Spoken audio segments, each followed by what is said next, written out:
All right, we're gonna do this one in the car. So I was scrolling on Facebook to see what my family are up to, and then I came across this listing. It says, LC please and best price to sell. Rick Owens fall into 23 seal vest python snakeskin size 50 PM with your offer.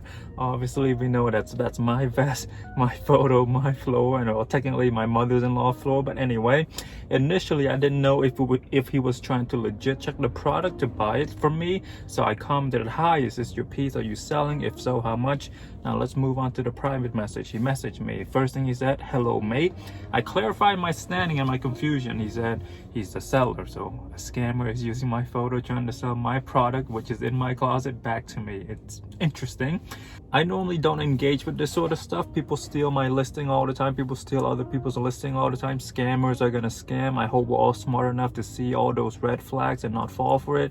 Anyway, I decided to have a little fun with him. I wanted to see how far I can push him until he gives up trying to scam me, whether it's blocking me or deleting his account. So I asked him for how much and for tag photos. So his asking price is $2,700, he said. Decent price for a crazy vest. I commend that. I said, okay, I'm okay with that price. Before I buy though, can I get some tag pics? No shade towards you, just being cautious. By the way, this is actually how I am when I buy something. In 2013, I got scammed. I had bought a pair of Foamposite on Facebook, and the seller took my money, blah, blah, blah. I was dumb and naive. I've learned from that day. And from that day onward, I vow I will never get scammed again. Of course, that isn't true. I got scam-ish again with the CCP product and then with the fake Vism kerchief. Anyway, let's keep going. He said, I will send you pictures of it with your name on a piece of paper. Okay, that's what I wanted. Let's see what he got. I also specifically asked for a date because I'm setting up for another joke. I knew he was going to do like a bit of Photoshop because the photos are mine. So he can't really do anything. And I know he wasn't going to satisfy my request. And then I would later make him write something funny along the line of I have a small penis or I never touch a girl or something, you know.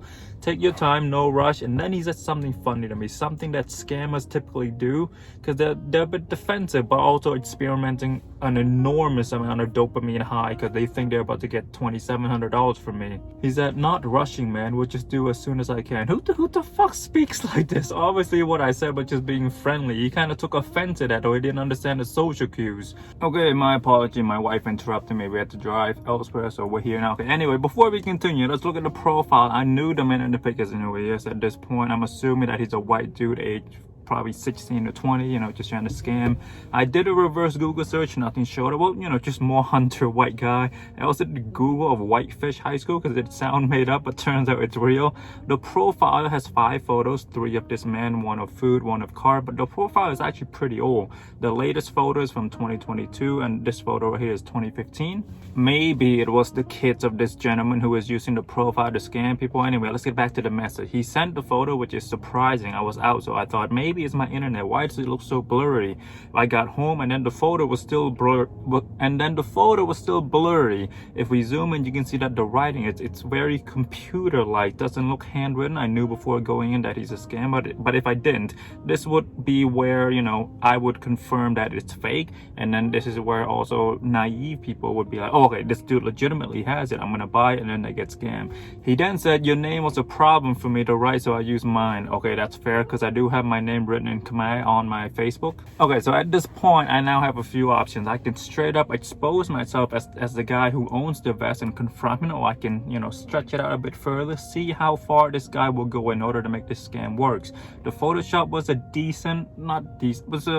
fair attempt that would have worked on a few people, but not on me, obviously, because I own the jacket, the vest. So I said, why is this pic blurry and the writing looks a bit computery and not handwritten?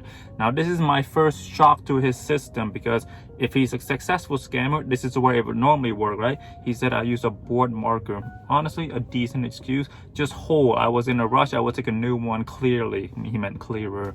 I needed to calm him down a bit. But again, I shocked the system, but I don't want to scare him right away. I wrote, I've been scammed before, so I'm trying to be cautious. That's all. No shade towards you. If I can get a video of the jacket with text, that would be lovely.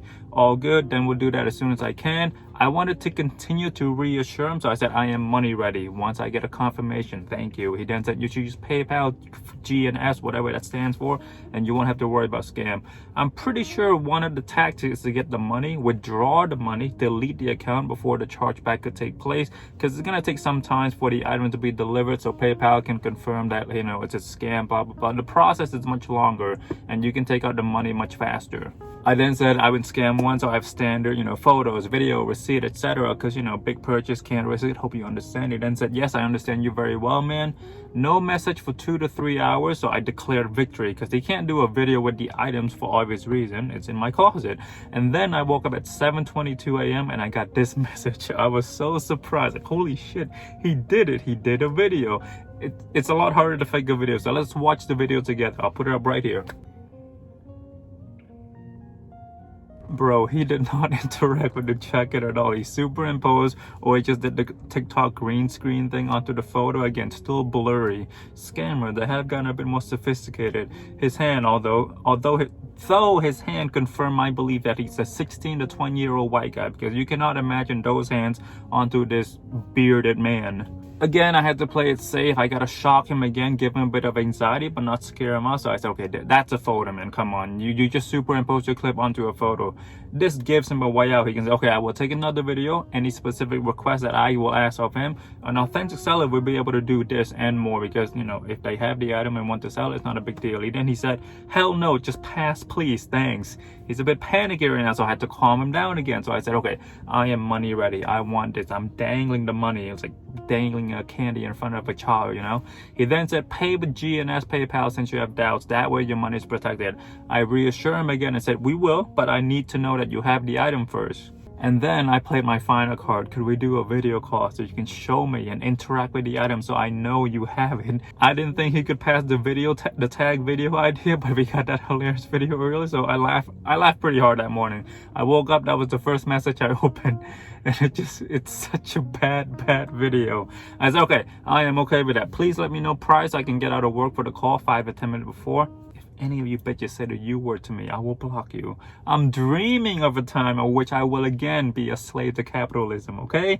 He said, all good. He delivered earlier again. Maybe he'll deliver again. So I was excited. Maybe the man in the pictures is the dude scamming me. Maybe he'll answer the video and make an excuse of, oh, this item is at another home. I am not home, blah, blah, blah, blah, blah. Say this video is to show me that he's a real person. Something, anything, To this point, I wanted to see what he can cook up and was genuinely quite excited. Account deleted. I'm sad. This is not the first time people steal my listing. It's common. Scammers do this all the time, but I was genuinely impressed by this scammer, the effort he went through. This means that this isn't his first time and he's probably quite successful as a scammer. Now, my message to all scammers out there, you guys are scums of the earth. My disdain towards scammers is greater than any negative emotions I feel towards anyone, anything, anywhere, anytime. Go scam big corporation. Don't scam your fellow human beings. $2,700 is a shit ton of money. If someone had fallen for this, that would put them in a deep hole. Even if they do the PayPal invoice, blah, blah, blah, blah, blah, they get their money back, sure, but that experience, dude, it's so shitty. Especially if you think about it, if it's his first time getting scammed on PayPal. To go through that process with PayPal, it is not easy. It is time consuming. When I got scammed on Facebook, it was also through PayPal, and I was so scared. I actually cried. I was like, what? 13, 14-year-old, I wasted $200.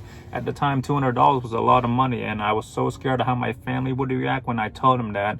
But surprisingly, they were okay. They were a bit mad, but they were like more understanding than I thought. A friend asked me if I had posted about this scam on the Facebook group, but it's useless. The dude can just make a new Facebook account and do this all over again. We can just make a new Facebook. You can't stop scammers, so you can't change them either. The best course, in my opinion, is to educate the consumer so they can see the red flag. Anyway, it's fun experience. Hopefully you guys enjoyed this journey along with me. I posted it all through Instagram. Maybe you guys saw it already, but for the people that didn't, I was thoroughly satisfied by the experience with this scammer, and maybe I'll do this video again, and we'll see. If this video does well number-wise, I'll do it again, because I see my listing being stolen all the time. Goodbye.